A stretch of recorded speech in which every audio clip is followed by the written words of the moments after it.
All right, this video will cover notes from section 8.4, which deals with the quadratic formula. So first you need to know what the quadratic formula is, and we use the quadratic formula when equations are written in quadratic form. This ax squared plus bx plus c, this is the format of the equation. That leading coefficient where a is, the number that's substituted for a cannot be 0. So you have some number times x squared plus bx, that's some number times x, plus c. That's the constant, and it equals 0. If you have this format, then you can use quadratic formula to find the values of x. The values of x are negative b. This is the quadratic formula, guys. You want to have this in your notes. Negative b plus or minus the square root of b squared minus 4ac, all divided by 2a. Now we're going to use the quadratic formula in this section. So here we're solving for x using that formula. Remember that we stated your equations must be written in quadratic form. This is your a, your b, and your c. This is a x squared, so our a is going to be 1, minus b, so our b is going to be a negative number. It's going to be negative 6. Our c is also negative. It's going to be negative 27. Once you find out what a, b, and c are, then you substitute those values into the quadratic formula. And remember, the quadratic formula was negative b plus or minus the square root of b squared minus 4ac divided by 2a.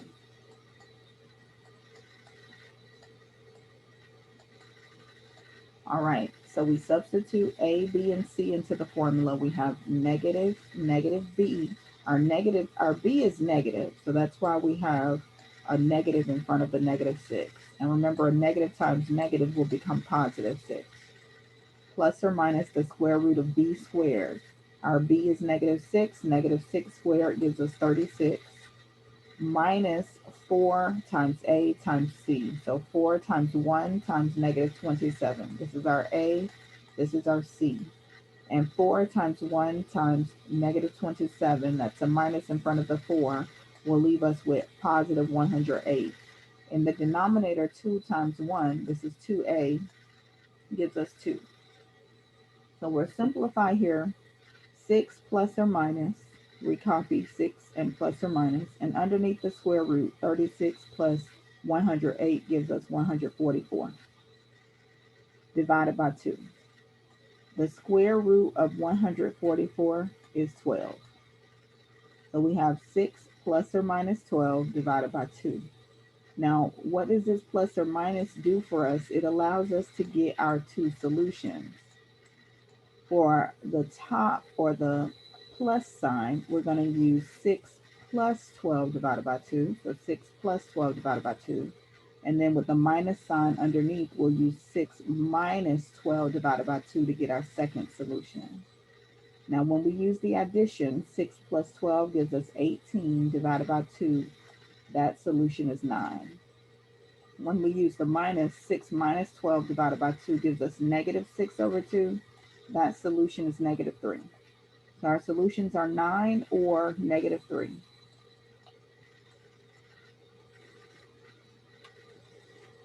All right, in the next example, we're using quadratic formula again. We'll identify our A as being 3, our B is negative 5, and our C is negative 7.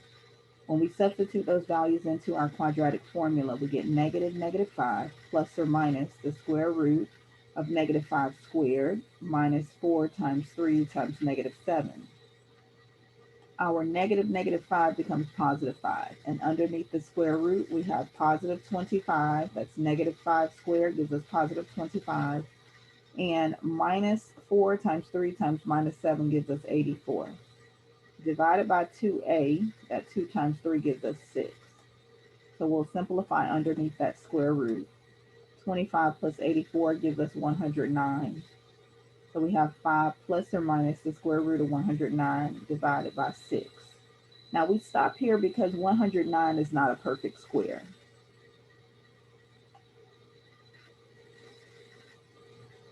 All right, the next example, we're going to solve for x using the factoring method. So we're going to factor instead of quadratic formula. When we factor that leading coefficient 9x squared using 3x and 3x. And then we factor 4 using minus 2 and minus 2. Now we'll set the factors equal to 0. We only have to set one of them equal to 0 because our factors are the same. So 3x minus 2 equals 0. We would solve by adding 2 to both sides of the equation. The 2's will cancel on the left side, leaving 3x equals 0 plus 2 or 2. And then we want to divide both sides of this equation by 3. The 3's will cancel on the left side, leaving x, and that equals 2/3. This is our solution.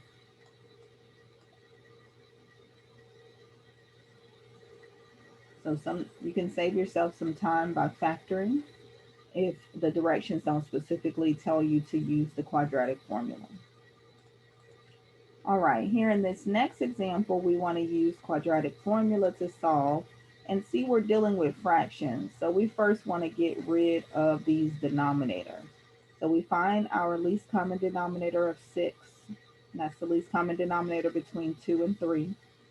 And we multiply each term by that LCD, by that least common denominator. So we have on the left side, this 2 goes into 6 3 times. And 3 times 3 in the numerator, 3 times 3 times that k squared gives us 9k squared. Minus 6 times k gives us minus 6k. And then minus that 4/3 times 6. 3 goes into 6 2 times. And that minus sign is still involved here. That's 2 times 4, so that'll be minus 8. Equals 6 times 0 on the right side of the equation gives us 0.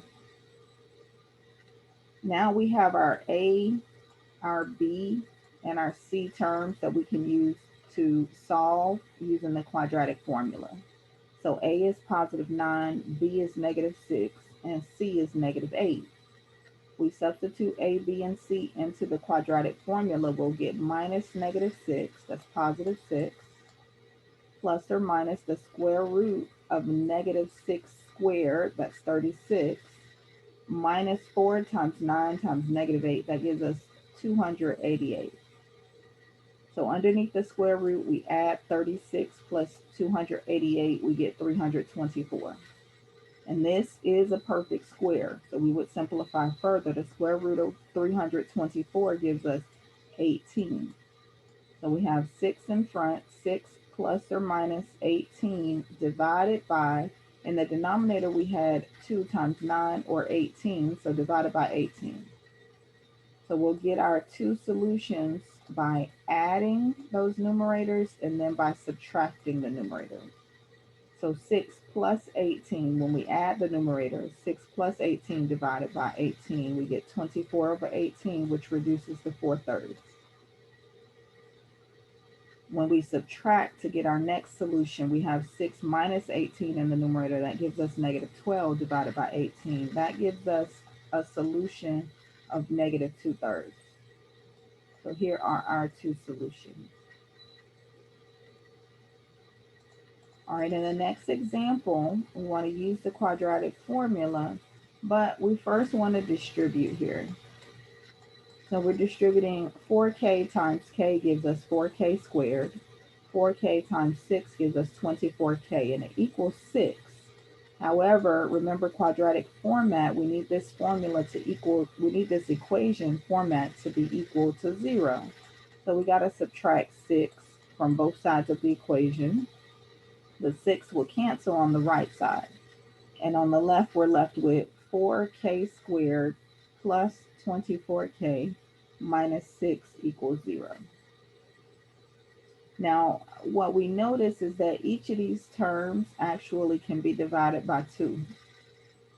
We have a greatest common factor. So we would simplify first by dividing each term by 2. 4k squared divided by 2 gives us 2k squared. 24k divided by 2 gives us 12k. And then minus 6 divided by 2 gives us negative 3. Now we see our A, our B, and our C terms are 2, 12, and negative 3. We substitute A, B, and C into the quadratic formula, and we get negative 12 plus or minus 12 squared minus 4 times 2 times negative 3 divided by 2 times 2. So in our denominator, we have 4. 2 times 2 gives us 4.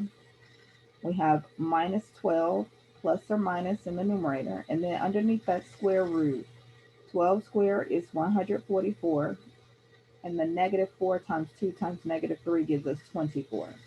When we add underneath that square root, we get 168. So we have negative 12 plus or minus the square root of 168 divided by 4. Now 168 can be simplified. 4 goes into 168 42 times. So we have the square root of 4 times the square root of 42. We know the square root of 4 is 2. We keep that 42 underneath the square root symbol. And in front, we have negative 12 plus or minus divided by 4. Now, we notice our negative 12, our 2, and our 4 are all even. They can be simplified. We could divide each of those by 2. So 2 goes into 4 2 times in a denominator.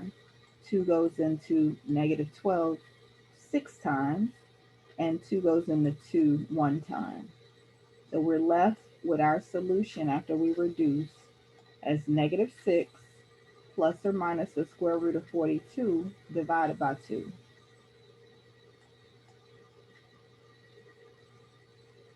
All right. Now in this example, we want to solve, and you're asked if there are real solutions to this equation, meaning do we have all numbers that are real numbers or solutions that are real numbers. So let's see. First, we notice our leading coefficient, that's the term with the highest power, is negative. So we want to make that term positive because remember that format, ax squared plus bx plus c, our a was a positive number. It can't be less than 0. So we need to add 2x squared to both sides of this equation. So we'll move it to the right side, making it a positive number. Now that leaves us with 0 on the left side, and on the right side we have 2x squared minus 3x plus 4. Using our quadratic formula, identifying A, B, and C, we substitute 2 for A, negative 3 for B, and 4 for C. We'll get negative 3 in front, that's positive 3. Underneath our square root, so that's plus or minus the square root of negative 3 squared, that gives us 9, minus 4 times 2 times 4, that becomes minus 32. And then the denominator, 2 times 2 gives us 4. Now simplifying here underneath the square root, 9 minus 32 gives us negative 23 underneath the square root. That's where the dilemma comes in, because remember the square root can't be a negative number. We can't square a number and get a negative. Now, if you remember when we worked on imaginary numbers, the square root of negative 1 is equal to I. I stands for the imaginary number. So we could simplify that square root of negative 23 by reducing it to 2 factors, negative 1 times positive 23.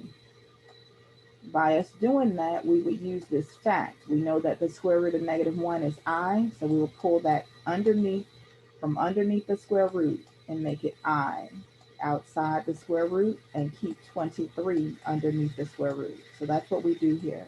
Pull out the negative 1, that becomes I, times the square root of 23.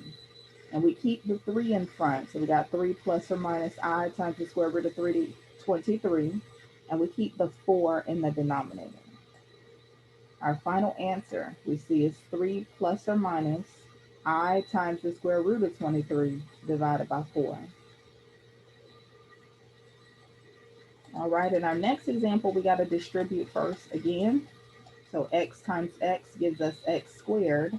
X times minus 4 gives us minus 4x, and it equals negative 8. So we're going to add 8 to both sides of the equation so we can set it equal to 0. The 8 will cancel on the right side, leaving x squared minus 4x plus 8 on the left. And we're going to use our quadratic formula, substituting 1 for A, negative 4 for B, and 8 for C. So we have negative 4, that gives us positive 4, plus or minus the square root of negative 4 squared, that's 16, minus 4 times 1 times 8, that gives us negative 32, and then the denominator 2 times 1 gives us 2. So you want to simplify underneath the square root. 16 minus 32 gives us negative 16, and in front we have 4, and our denominator will carry over to 2. That negative 16, we want to remember that fact. The square root of negative 1 is I. So we pull out the negative 1, which is I. Now what's left over when we have negative 1 times 16, what's left over, 16 is a perfect square. So the square root of 16 gives us 4. The square root of that negative 1 gives us I. So together we have 4I that we pull from underneath the square root. So our final solution we got was 4 plus or minus 4I divided by 2, but that could be reduced even more because both of these terms can be divided by 2. 4 divided by 2 gives us 2, and 4I divided by 2 gives us 2I. So our final answer in reduced form is 2 plus or minus 2I. We'll stop here.